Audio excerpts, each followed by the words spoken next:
Welcome to the Accomplish More podcast, created specifically for the small business owner who doesn't think small. I'm your host, Gayla Scrivener. This show is where you'll learn practical ideas, hints, tips, and tricks to help you grow your small business where you can leverage your time and to accomplish more. Welcome to another episode of the Accomplish More podcast. I am delighted that you're joining me today. You know, part of accomplishing more means being organized, and organized in a lot of different areas. And sometimes that's hard to kind of keep track of. And the subject that I wanted to go over today is taming the chaos of passwords and helping you to become more secure with your password policy. Now, securing our passwords is super important. With cyber hacking everywhere, the bad guys certainly have us on edge, don't they? In the news, we hear about big companies and how their data has been compromised, which means if we do business with them, the chances are our data has been compromised. It sure is a shame that we need to be on guard for those people with less honorable intentions. It seems like we're fighting a nameless and faceless enemy. Everything we have access to online has a username and password associated with it. There's no avoiding it. I'll have to say it just outright. I find it annoying to have to remember so many usernames and passwords. I also find it that it's an area of my business and my life that can get pretty disorganized and pretty quickly if I let it. Back when I was working in the corporate world, we had our own IT department to help us with all the networking and computer issues. Way back then, I remember those IT professionals hounding us in the different departments all the time to never put our passwords on a sticky note and paste it on our monitor. Back then, that was common practice, just because folks didn't want to have to remember, and it was a quick and easy access to it. Well, the obvious problem is anyone could get near an unattended computer, see what the password was, log right into the system, and there's security compromise. It's pretty obvious not to do that, but I venture to say you may see some people still doing it. It was about 15 years ago when I was the office manager of a billing office and feeling like I was the password post-it note police. You know, it seems like such a long time ago, and data hacking just to have gotten worse. And I think it has gotten worse. So as the small guys, not a big corporation, what can we do? What can you and I do to protect ourselves? In today's show, I'm going to go over several tips to remember when setting up user passwords. Then I'll go over some thoughts on storing those passwords. And finally, I'm going to share with you the tool I use for Scrivener Solutions to keep my passwords and my clients' passwords secure and organized. Let's jump right in by reminding you that you should never use the same password for every account you have. Okay, it is so tempting to come up with one password and use it over and over and over again for everything. Heck, using the same email is handy. Why not streamline things and use the same password? For as tempting as this is, it's a terrible idea. I know your head is just swimming with all the accounts you must sign into, and you just long for simplicity. But if you use the same password across various accounts, if your account is compromised on one of those accounts, other accounts with the same password can easily be hacked. This is especially true when reusing passwords to sign in that have sensitive information, like your bank. Never ever use the same password you would use for your social account as you would your bank account. Never ever use the same password for your bank that you would for your email password. Make sure your bank account's password is completely unique from anything else you use. Oh boy, I am beginning to sound like the IT department of that company I used to work for. But just driving it home a little bit more, if your social account is hacked and you've used the same password for your bank account, chances are very strong that your bank account could be hacked too.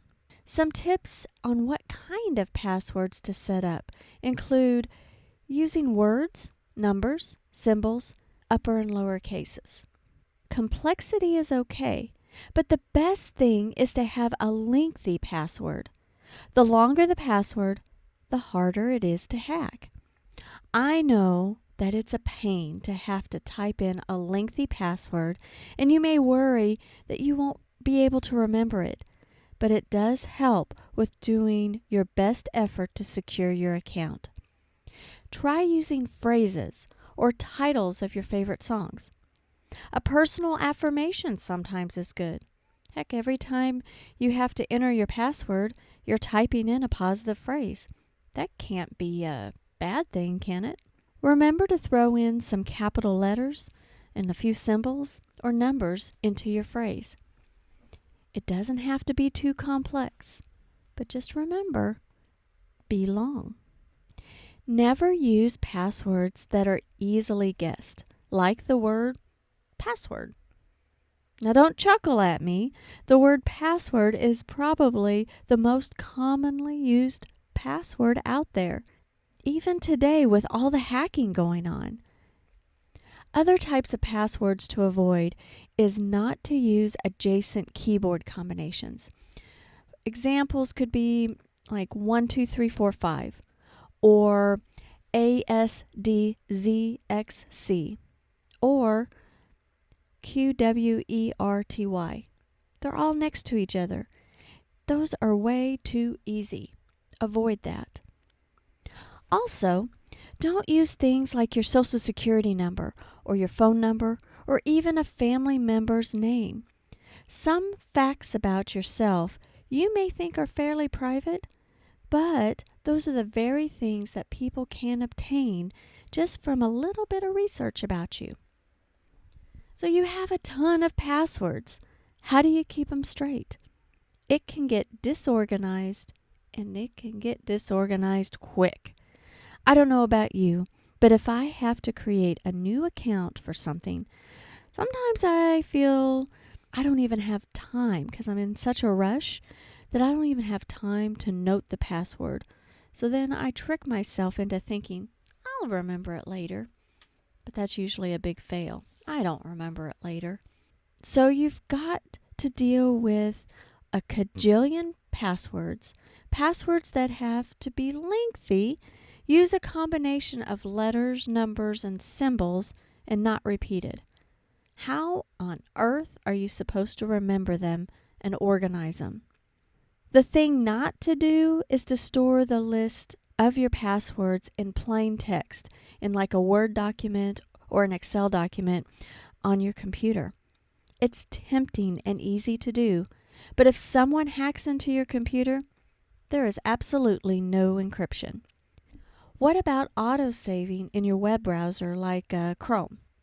If you do this, make sure you have a password to sign into your computer. Yes, it's a pain, another password to remember, but do it. If you allow Chrome or Firefox or any other web browser to store your password so everything will just autofill and you can quickly and easily sign into your accounts, that information is stored in your computer. You can view these passwords by going into the settings of your browser. If you don't have a password set to log into your computer, then the passwords are easily visible. Now, if you do have a computer password set, then you'll have to enter that password before viewing the password in your saved list. So that's an added level of protection. Something to think about if someone else gets into your computer. Now, I believe that Firefox and the other web browsers work in a very similar manner, but I have my most experience with Chrome. Now, how about writing your passwords down?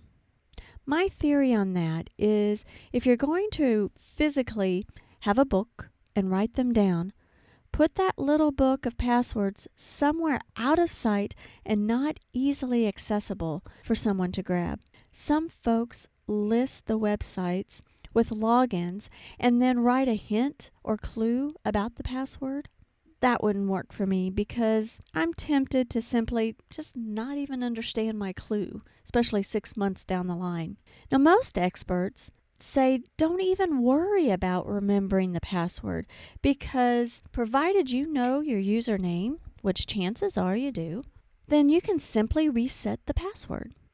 The link will be emailed to you and you create a new password and just get access.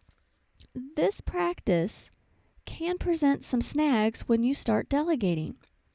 When you start delegating, you have to be able to release username and password info to certain accounts you have to simply get a job done. You have to make the leap of trust.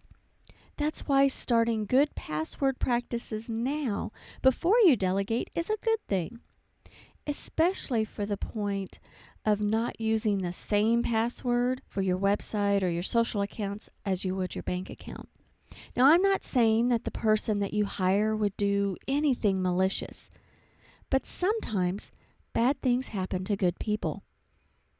What if their info or computer were compromised and that compromised data included some of your info? Another way to protect yourself is two-step authenticating. It is highly recommended. What it means that in order for you to access the account you need, you must know something, that's your password, and you must have something, most likely your phone, because you'll either get a text or a call or an email with an access code. I highly suggest setting this up for sensitive accounts like your bank. But keep in mind though, when you start delegating, it could pose a problem. Now, I use Twoway authentication for my bank accounts, my PayPal, even Dropbox. I do it for the accounts where I don't share my admin username and password information with my team. For those types of accounts that I want to share with my team, I'm able to create their own user access. But for accounts like social accounts, I don't set the two-step authentication. I want whomever I've delegated the social task to have easy access to get the job done. Even if you are delegating right now, you may want to rethink your password sharing policy. Now, sometimes accounts allow separate user access different from the admin login. For example, for my PayPal account, I've created a username for Brandy, who heads up our print documents division of our company. She designs and coordinates the printing of things like business cards, brochures, banners, postcards, all of that stuff. I wanted an easy way for her to create and keep track of the print order invoices.